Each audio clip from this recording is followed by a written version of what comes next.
Reflection everyday. तो कि जैसा कि हम यूपी ट्रिपल एससी पैट 2022 का सिलेबस कवर कर रहे हैं, तो उसकी प्रिपरेशन कर रहे हैं। तो हमने ऑलमोस्ट अपने 2-3 टॉपिक्स कवर कर लिए हैं। इंडियन हिस्ट्री हो गया, इंडियन नेशनल मूवमेंट्स हो गया, जियोग्राफी से रिलेटेड कुछ चीज़ें हो गई। तो अब ये हमारा जो टॉपिक है ये चल रहा है हमारा इंडियन इकोनॉमी। तो भारतीय अर्थव्यवस्था से हम इस समय अपने टॉपिक्स कवर कर रहे हैं। तो इससे हमने ऑलरेडी एक लेक्चर अपना एक जो टॉपिक था इंडियन इकोनॉमी से वो कवर कर लिया है। ये हमारा दूसरा टॉपिक है। तो इसमें हम जानते हैं कि इंडियन इकोनॉमी से योजना आयोग तथा पंचवर्षीय योजना, इससे हमारे कौन कौन से जो इम्पोर्टेंट क्वेश्चन, एक्सपेक्टेड क्वेश्चन पर जो बन सकते हैं, वही मैंने उसके नोट्स बनाए हुए हैं। तो बिना किसी देरी किए हम अपने इस वीडियो को, लेक्चर को आगे बढ़ाते हैं। तो सबसे पहले हम जानते हैं भारतीय अर्थव्यवस्था से योजना आयोग तथा पंचवर्षीय योजना। तो इसमें सबसे पहले भारत में योजना आयोग की स्थापना कब हुई थी? तो किस वर्ष में हुई थी? तो 15 मार्च 1950 में हुई थी। नेक्स्ट है प्रथम पंचवर्षीय योजना शुरू हुई थी 1951 में। नेक्स्ट है पंचवर्षीय योजना का अंतिम प्रारूप करता है, कौन करता है? तो वो राष्ट्रीय विकास परिषद करता है। नेक्स्ट है योजना आयोग द्वारा कुल पंचवर्षीय योजनाएं बनाई जा चुकी हैं, तो 12 हैं। नेक्स्ट है अनवरत योजना अवधि के लिए बनाई गई है 1978 से 1978 से 83। ओके। नेक्स्ट है अब इसमें कि प्रथम पंचवर्षीय योजना का मुख्य उद्देश्य क्या था? तो कृषि क्षेत्र पे फोकस था इस पे पूरे में। द्वितीय पंचवर्षीय योजना का मुख्य उद्देश्य भारी उद्योग मतलब इंडस्ट्रियल एरिया पे था। नेक्स्ट, और जो इसका मॉडल दिया था वो पीसी महालनोविच ने दिया था। नेक्स्ट है 3 लौह इस्पात कारखाने स्थापित हुए थे द्वितीय पंचवर्षीय योजना में।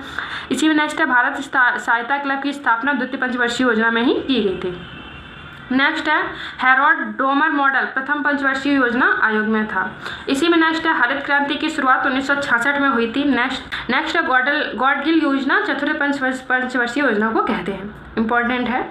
तो इसमें यही ऐसे ही क्वेश्चन पूछे जाएंगे। नेक्स्ट है कि पंचवर्षीय योजना का अभिगम पत्र डीपी धर ने तैयार किया था, 5वीं पंचवर्षीय योजना थी। गरीबी हटाओ का नारा दिया था 5वीं पंचवर्षीय योजना में, गरीबी हटाओ का नारा दिया गया था। नेक्स्ट है 14 बैंकों का राष्ट्रीयकरण नेशनलाइजेशन हुआ था और इसरो की स्थापना हुई थी। ये किस पंचवर्षीय योजना में? तो ये चतुर्थ मतलब 4th पंचवर्षीय योजना में हुई थी। नेक्स्ट है ग्रामीण बैंकों की स्थापना 5वीं पंचवर्षीय योजना में की गई थी। नाबार्ड की स्थापना 6ठी पंचवर्षीय योजना में की गई थी।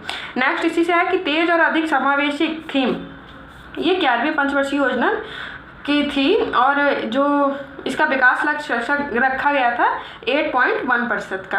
नेक्स्ट है कि 10वीं पंचवर्षीय योजना की अवधि 2002 से 2007 तक की थी। 20 सूत्री कार्यक्रम की घोषणा 1975 में की गई थी। नेक्स्ट है इसी में कि सामुदायिक विकास कार्यक्रम का प्रारंभ 1952 में हुआ था। 11वीं पंचवर्षीय नेक्स्ट है कि 11वीं पंचवर्षीय योजना का मुख्य उद्देश्य क्या था? तो तीव्र तथा अधिक समावेशी वृद्धि इसका मेन उद्देश्य पर्पस था। नेक्स्ट है 11वीं जो पंचवर्षीय योजना के समय भारत के योजना आयोग का अध्यक्ष कौन था?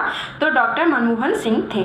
नेक्स्ट है जॉन सैंडी तथा सुखमय चक्रवर्ती मॉडल पर आधारित कौन सी पंचवर्षीय योजना थी? तो वो तृतीय पंचवर्षीय योजना थी। नेक्स्ट है केवल 4 वर्ष तक चली योजना कौन सी योजना थी? तो वो 5वीं पंचवर्षीय योजना थी। नेक्स्ट है इसमें सर्वाधिक असफल रही योजना, तो जो हमारी 3rd पंचवर्षीय योजना थी वो सबसे ज़्यादा असफल योजना रही थी। इसी में नेक्स्ट है कि काम के बदले अनाज योजना शुरू की गई थी कब? 5वीं पंचवर्षीय योजना में शुरू की गई थी। योजना आयोग का अध्यक्ष कौन था? तो प्रधानमंत्री जी होते हैं। जो योजना आयोग का अध्यक्ष प्रधानमंत्री जी होते हैं।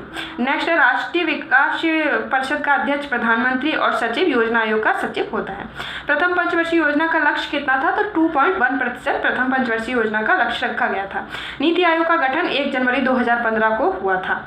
राष्ट्रीय विकास परिषद का गठन 6 अगस्त 1952 को हुआ था। कब? 6 अगस्त 1952 को राष्ट्रीय विकास परिषद का गठन हुआ था। नेक्स्ट नीति आयोग का प्रथम अध्यक्ष कौन था? तो अरविंद पंगड़िया थे। नेक्स्ट राष्ट्रीय विकास परिषद में शामिल नहीं होता राज्यों के राज्यपाल। तो ये जो हमारे कुछ क्वेश्चन थे एक्सपेक्टेड, जो हमारे इंडियन इकोनॉमी के उसमें जो योजना आयोग से संबंधित जो चैप्टर है इसमें इतने ही क्वेश्चन थे।